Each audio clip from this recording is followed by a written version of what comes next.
Hello and welcome to The Extra Mile. I'm Linda Boudreau. Our guest today is Dr. Janice Weber. She is a certified family life educator. She's also an associate professor of child and family studies at University of UL, our very own UL. We talked a week or so ago about the curriculum, about the program of the child and family studies, but kind of the pivotal piece of that really is the family life education part of it. Am I right about that? Yes. So I wanted to find out more about that and what it is and what does it mean to be a family life educator? Well, I've been a family life educator for 30 or so years and certified as a family life educator during that time. So I've maintained that certification through continuing education. Okay. Every so many years we have to report our hours so that we can maintain the certification. As part of that, being a family life educator, I've written a textbook called Individual and Family Stress and Crises, which I use in the class that I teach, but also because that's one of my areas of passion and expertise. Is stress and crisis? Yes. So let's talk about that exactly. When we say stress and crisis or family stress and crisis, what are we talking about? Okay. Well, that's a good question because people get those words mixed up. When something happens to us, we experience a stressor, like an automobile accident, that'd be a stressor, or a divorce, that could be a stressor. But those aren't necessarily crises. Sometimes we label them as a crisis. What a crisis is, or stress versus stress, is what we experience after the stressor. So those would be, for an individual, some kind of manifestations we might experience, like sadness, depression, not being able to go to work, not being able to concentrate because of whatever's going on in our lives. Okay. So that would be the distress that we're experiencing. Okay. And then if that gets to a point where we're not able to function, then we call it a crisis. So it's a temporary state of dysfunction. Okay, but it's brought on by a stressor that we're just not jumping over real quickly. Is that right? Right. And the things that help us to get through our stressors that we experience in life are our resources. So some of us have more resources than others. Some of us don't use our resources. And some of us need to add resources to our bag of tricks. And I guess when you're stressed, either when your family is stressed or you as an individual are stressed, is probably the time that many of us will start looking for resources, but we're not always thinking very clearly at that time. Exactly. So what do we do? Well, what happens, and that's when we need to ask for help. What happens when we're in distress, when we're experiencing a lot of emotions, we're not thinking clearly. Right.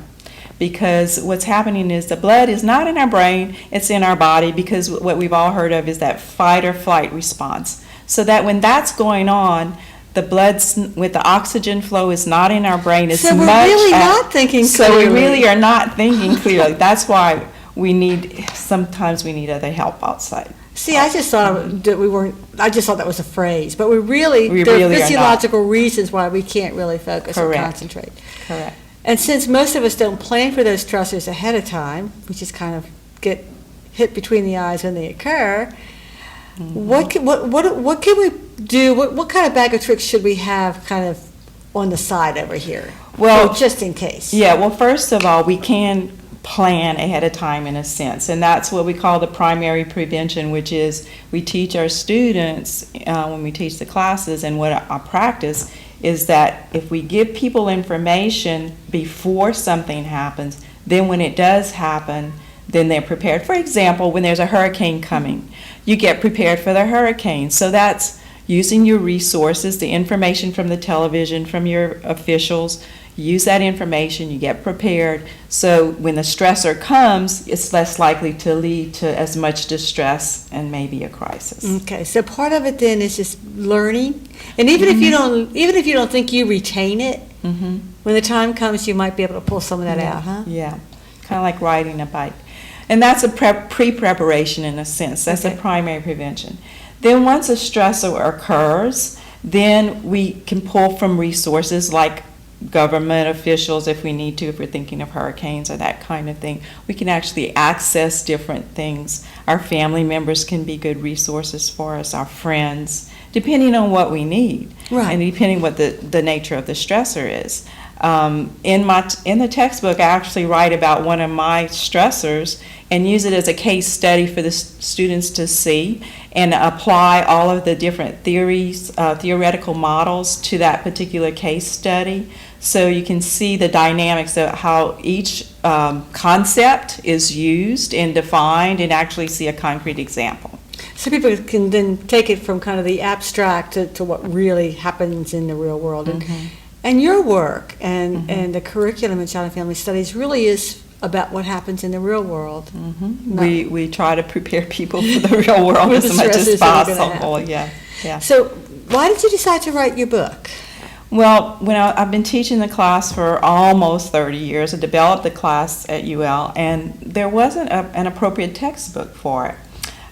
Most of the textbooks for the graduate level, and we have an undergraduate program. So we were using articles, and that would be put on reserve at the library, and the students would have to go and access the articles, and they much prefer to have a textbook rather than have to access different things like that. So I put together the textbook over a period of several years, and I think the students have benefited from it, and then other curriculums across the country have adopted it as well. So is it like still one of the only undergraduate textbooks dealing with family stress and crisis? In the particular way that this one does. This one has 3 parts to it.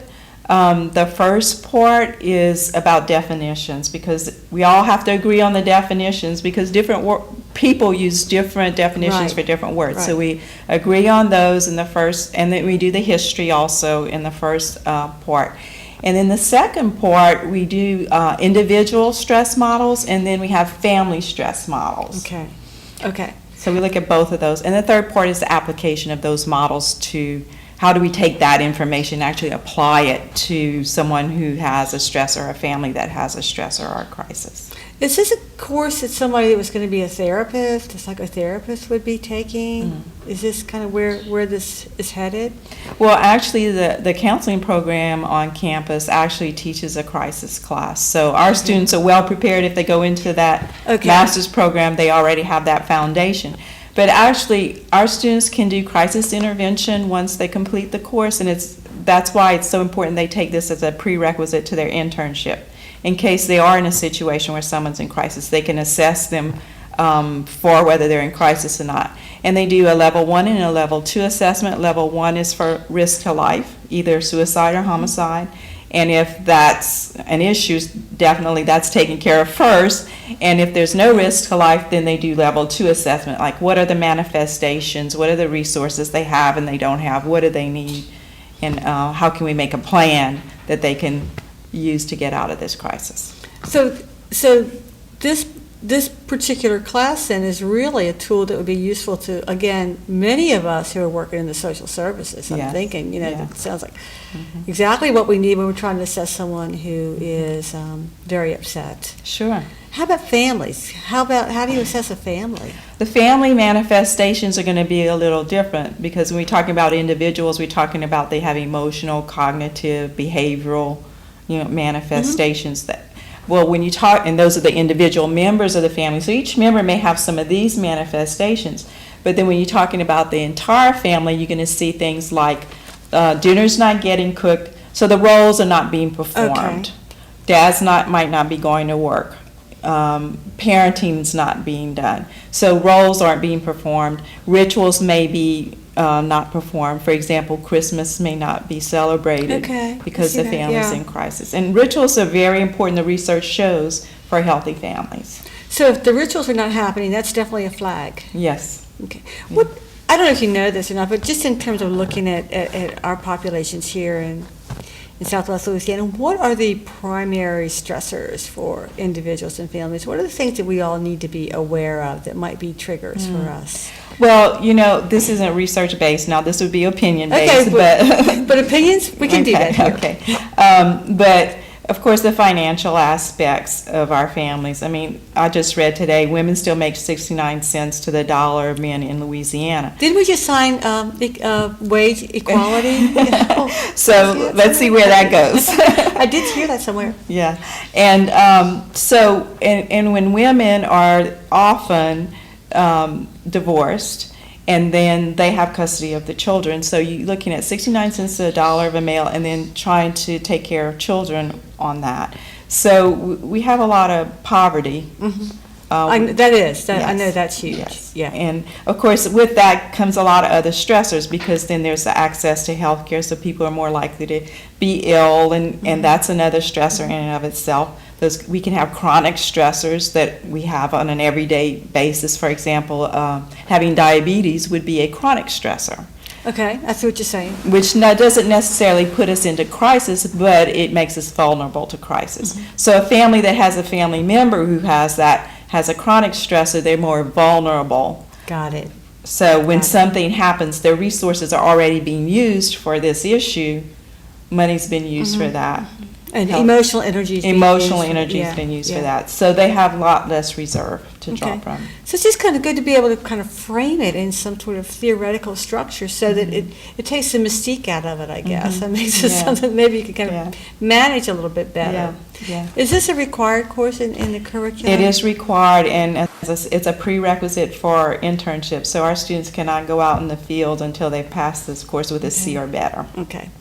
And you created this course? I did. That's one of the courses that I created when I started back in the early 80s. Back when. Yes. Now you're actually, I mean, I guess this whole thing about family stress and crisis has kind of maybe helped you to become more interested in therapy and in really kind of doing that secondary or the intervention, huh? Yeah. So, the primary prevention is when we do the education. The secondary prevention is when we do the crisis intervention. And then tertiary prevention is when we have someone who's had a negative outcome to a crisis. So if they didn't get any help, they may end up with a mental health issue, post-traumatic stress disorder, or something of that nature. So I've kind of come full circle with that and gotten another clinical degree, so I'm starting to do counseling as well. So it kind of all fits in and ties together. To have the 30 years of background of the theory and teaching the theory, and now I'm getting to apply that theory with individuals and families in a clinical setting as well. So you're very busy these days. I am, but it's so exciting, and the two ties in. The counseling helps me with the teaching, and the teaching helps me with the counseling. It's a good marriage. Now, I will say that you are volunteering for our Carefree Counseling Program. I am. And I'm not sure that people watching know what that is. Can you tell us what that is? Well, I just started doing this as a counselor intern because I'm not licensed yet, but I do have a supervisor. But Carefree provides free counseling services to individuals and families in the area. It's a wonderful program, and I have clients from there, and they are so appreciative to be able to access the services. Yeah. And I just need to say, that accessing mental health services is not always easy. And so at the Extra Mile, we did start Carefree about 11 years ago. It's an all-volunteer program. All the therapists that are involved volunteer their time to help individuals who are experiencing a mental health event, not a crisis, but an event, to kind of just get past it so that they can live a more functional and happy and carefree life. Exactly. Hence the name. Hence the name. Yeah. So how is that for you, doing that counseling, that one-on-one? I'm very passionate about it. Fortunately, I have the gift of being able to focus on an individual. I've enjoyed teaching. I still do enjoy teaching, and I started teaching when I was very young because I had younger brothers and sisters, so I was teaching them and playing school with them as a child. So that was a natural progression for me. But the counseling ties in with it, and it allows me to do the one-on-one. Even when I work as a professor, I like to work one-on-one with the students. So even in the classes, at the end of class, I usually allow some time to work one-on-one with the students in the classes. So I'm passionate about the counseling part as well as the teaching part. And they really tie in they so go well. together. They really, really do go Yeah. together. Mhm. A minute ago, when you were talking just about sort of what happens if you don't get the help that you need, when you're distressed. And most of the time we do. I mean, most of the time we're able to kind of muddle through and manage, but when we don't, and we get things like PTSD, are there certain therapeutic interventions or techniques that work better with those kinds of things? I mean, and I guess what I'm thinking, and although it's not what I'm saying, what I'm thinking is, especially as we're having our military coming back again, and we're hearing more and more about the devastating effects of PTSD. What can we, not just as an individual professional therapist, but as a community, as a culture, do to maybe make a safer place? Am I making sense what I'm asking? Well, this reminds me of when I was younger and everyone was coming back from the Vietnam War, and how I didn't understand what was going on. And when someone would say, well, I just got back from Vietnam, I had no idea what that meant, really, the big picture. And now have a much better understanding of it, of the experience of not being able to express your emotions because you have to survive, and you have to stay alive. So all of those emotions that are stuffed, all the fear has to be stuffed, all the pain, all the sorrow of losing your buddy next to you has to be stuffed. So these people come back many times with all of their feelings stuffed. And generally what we do in a therapeutic way is to give people a safe place to express those feelings that have been stuffed for such a long time. And they come out, what they tend to do is come out sideways, we say, or come out towards other people. And the person themselves don't really understand why they're so angry or why, they have such rage. And it's because they've stuffed it down for so long. And it isn't just war that causes PTSD. Right. We have it from all the traumas of people's lives. Yes. And I guess that's what when we're talking about stress and crisis, what role does trauma play in all of that? Well, there's different kinds of trauma, Right. That's kind of a broad word. Different things can be traumatic events, and you can consider it like a stressor is what I use. I use the term stressor in my text versus a traumatic event. Do you mean them differently, or are you using the Well, words it can be the same thing. I think trauma raises it to a higher level. Right. For most people, in Right. most people's minds, trauma is greater, but you can think of levels of stressors as well. So, there's different terminology. But for any kind of stressor, someone in essence could have PTSD if they're not allowed to express their feelings. So one of the things that we do for crisis management is to encourage people to express their feelings at that point in time when they have them.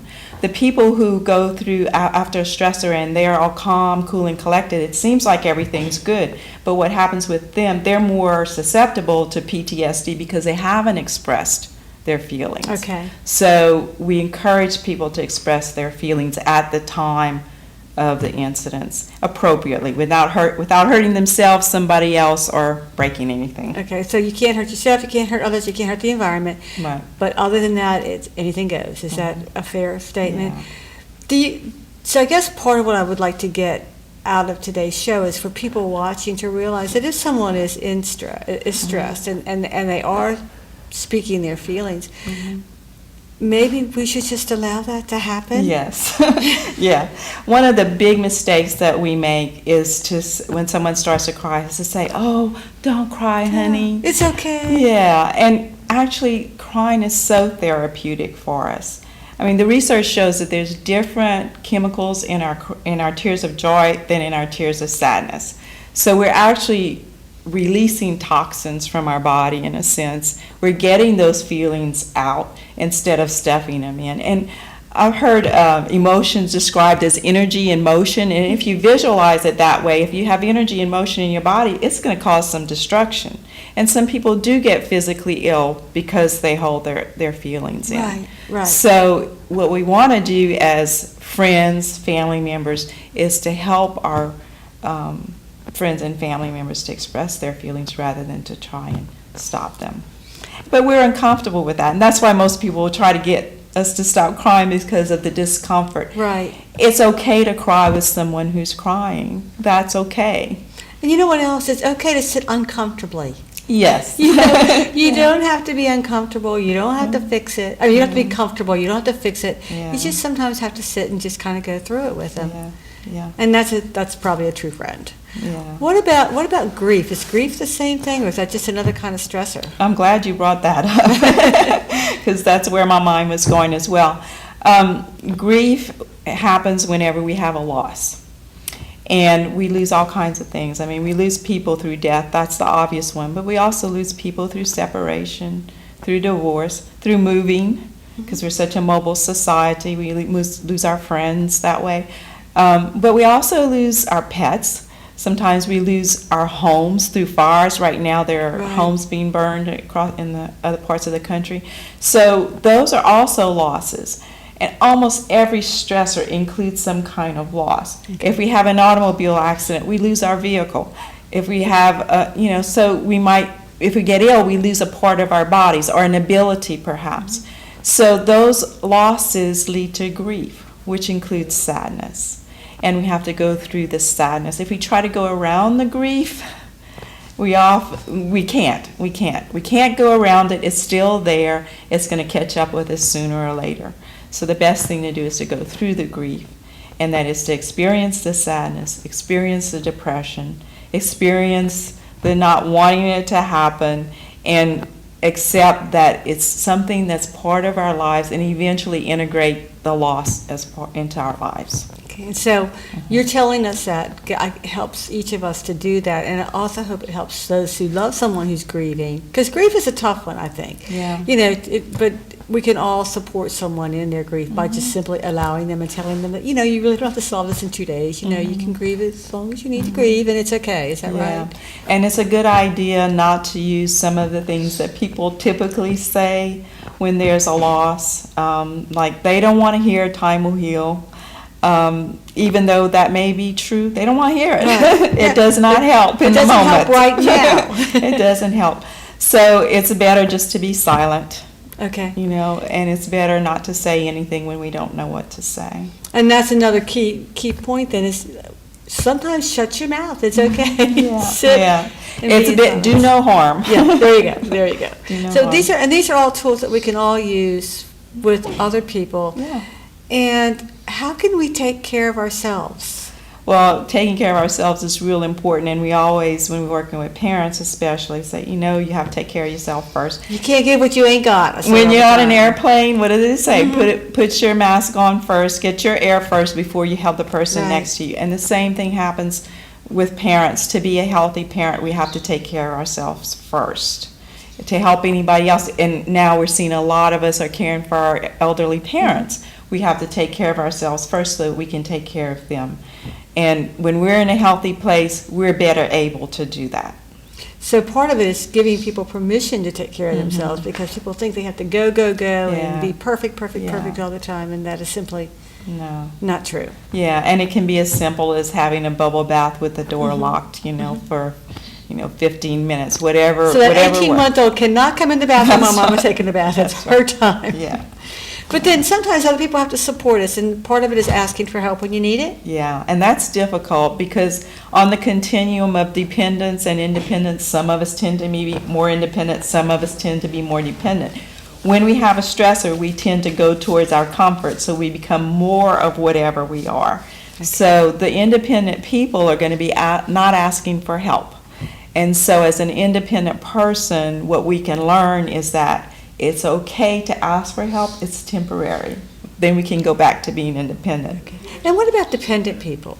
What we find with dependent people is they'll want us to do everything for them. And so we need to not do what they can do for themselves. So again, a lot of this, when I'm listening to you, really has a lot to do with self-awareness, then, doesn't it? And kind of being sure that we're focused and we're centered and we're okay so that we can be a help to others. Yeah, and it's a process. We're never done. Yeah. When I was young, I thought when I got to be 21, I'd be an adult and I'd be done. But And this is not the case, Thank don't we God. know? So we continue to grow and evolve and to learn throughout life. It's a learning process. It's a journey. And we take different paths on the journey, and we can grow all along the way. And that's all the fun of it, because once it's not fun anymore, I just don't know Yeah. what that would be all about. So can people get your book? Well, it's available through Sage Publishers. They're online. If you go to Sage, you can- SAGE? SAGE. Okay. Yes, it's available online.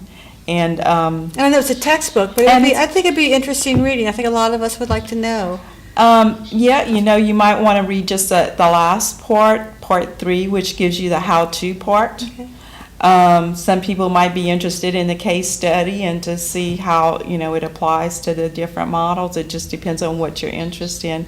What I wrote about was the death of my husband of cancer when I had a 15-month-old child, and that's the case study that I base it on. So if someone's in that similar situation, it might be helpful to them. Okay, so read about that. Sage Publishing, thank you so Yes. much. We're out of time. It's wonderful visiting me. Oh, thank you for having coming. me. Thank you.